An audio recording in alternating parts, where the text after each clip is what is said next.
Bonjour à tous et bienvenue dans cette nouvelle vidéo. Les moines. Tout le monde voit ce que c'est un moine, du moins pour les catholiques et pour les européens. C'est un homme qui porte une tunique et qui voue sa vie au Christ, en vivant en communauté, et au cours des siècles, des milliards de personnes sont devenues des moines. Étant une chaîne qui parle à la fois de christianisme et d'arts martiaux, la logique serait que je parle des Templiers. Mais aujourd'hui, on va s'intéresser à un rite monastique, le rite carthusien, lié aux moines chartreux. Et pourquoi faire, me direz-vous? Eh bien pour une raison très simple, leur règle de vie. Et vous allez vite comprendre pourquoi. Les moines chartreux ont gardé une tradition liturgique qui remonte au XIIe siècle. Et le rite carthusien est dépouillé et d'une grande pureté. Tels sont les mots utilisés pour définir ce rite par l'Église catholique française. Leur fondateur, Saint Bruno, a tout quitté pour vivre une vie dépouillée et les moines suivent toujours cette idée, avec des monastères qui sont, la majorité du temps, construits dans des lieux éloignés de tout et dans un cadre naturel. Les monastères ont des limites déterminées qu'ils appellent le désert, dont les moines ne sortent que très rarement. Et il faut quand même avouer que l'environnement est très beau, il est vraiment magnifique. Chaque monastère est entouré d'une clôture, et tout est fait pour que les moines restent à l'intérieur. Un monastère chartreux est divisé en trois. Il y a une partie pour les cellules, qu'on appelle le grand cloître, une partie pour les lieux de vie commune, qu'on appelle les lieux communautaires, et les lieux de travail, aussi appelés obédience. Leur cellule est un lieu où les moines passent le plus de temps et consiste en un pavillon composé d'une chambre, d'un atelier et d'un jardin. Ils sont donc la majorité du temps seuls et en silence, ce qui rendrait fou énormément de personnes. Pour les moines qui travaillent à un endroit qui n'est pas l'atelier, leur pavillon est plus petit et composé d'une chambre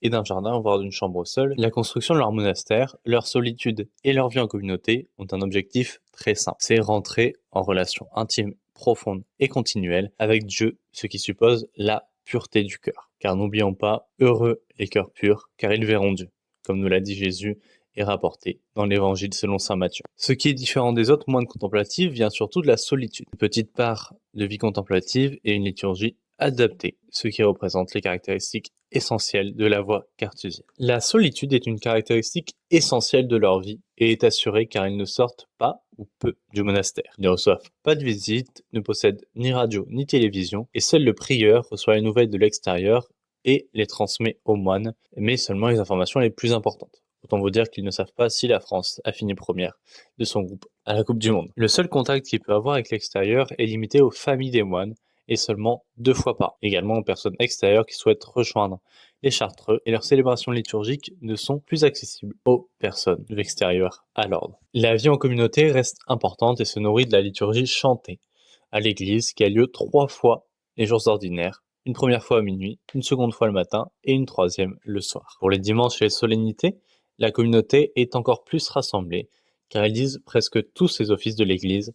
Le repas de midi se passe en silence, ensemble, en écoutant une lecture, et par la suite, les moines se rassemblent en chapitres pour traiter différentes affaires de la communauté. Et par la suite, ils ont une récréation hebdomadaire, où il arrive notamment qu'ils passent environ 4 heures à se balader, où ils peuvent parler librement, là où habituellement, ils parlent que très peu. Dans l'église, les moines doivent adorer Dieu, le louer, le contempler, et se donner à lui au nom de tous les hommes.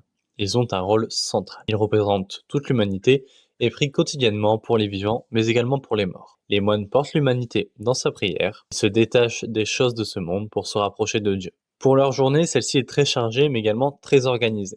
Elle commence très tôt, autrement dit, il ne faut pas penser faire les grasses mat, parce que le réveil est à 23h30, avec les matines de la Vierge Marie et une oraison personnelle en cellule. Par la suite, à minuit 15, ils rejoignent l'église pour les matines, en latin ou en langue vernaculaire, suivi des laudes entre 2h15 et 3h15 du matin. Puis ils retournent se coucher après les laudes de la Sainte Vierge et le second réveil a lieu à 6h30 ou 6h45, car à 7h se tient l'office du prime, suivi de l'angélus et d'une oraison ou lecture préparant à celle de la messe. À 8h, il y a la messe et à partir de là, les pères célèbrent la messe en solitude et les frères commencent leur travail. À 11h, finalement, il y a l'office de tierce en cellule, puis le Lectio Divina. À midi, le moine récite l'office de secte, l'Angélus est récité et le repas est pris.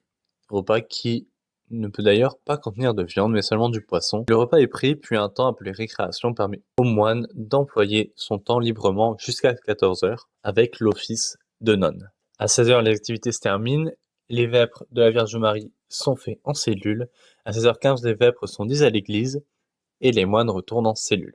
À 17h, le moine s'adonne à une lecture spirituelle et à l'oraison. Entre 18h et 18h30, il y a une collation. À 18h15, l'Angélus et l'office des complis prennent place. Et entre 19h30 et 20h, les moines vont dormir pour recommencer leur journée à 23h. Si vous souhaitez rentrer dans cet ordre, vous avez différentes modalités. Vous pouvez être moine-père. Ils sont des prêtres ou sont destinés à l'être. Leurs études ecclésiastiques se font au monastère et doivent célébrer la liturgie et donc savoir chanter. Ils ont une promenade hebdomadaire où ils peuvent converser librement. Vous pouvez également être moine frère.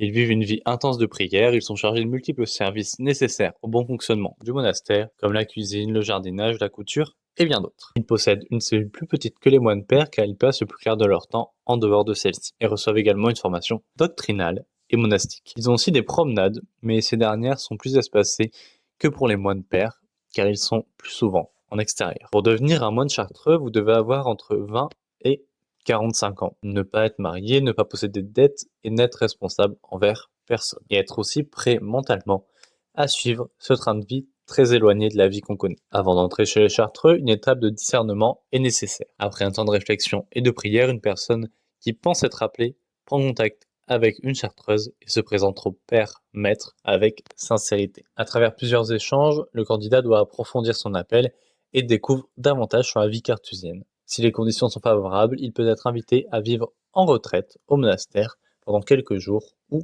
plusieurs semaines. Sur place, il partage le quotidien des moines, office, solitude en cellule, silence et temps fraternel, et cette immersion permet autant au candidat qu'à la communauté de discerner si cette vocation est véritablement la sienne. Par la suite, les novices suivent différents parcours en fonction de s'ils deviennent pères ou frères. Et il existe 16 monastères chartreux dans le monde, dont 3 en France, et 5 monastères chartreuses, dont 2 en France. Sur ce, moi je vous dis à la prochaine. N'hésitez pas à vous abonner si ça vous a plu, likez, commentez, partagez, faites ce que vous voulez. Et moi je vous dis à la prochaine et n'oubliez pas, l'apprentissage ne s'arrête jamais.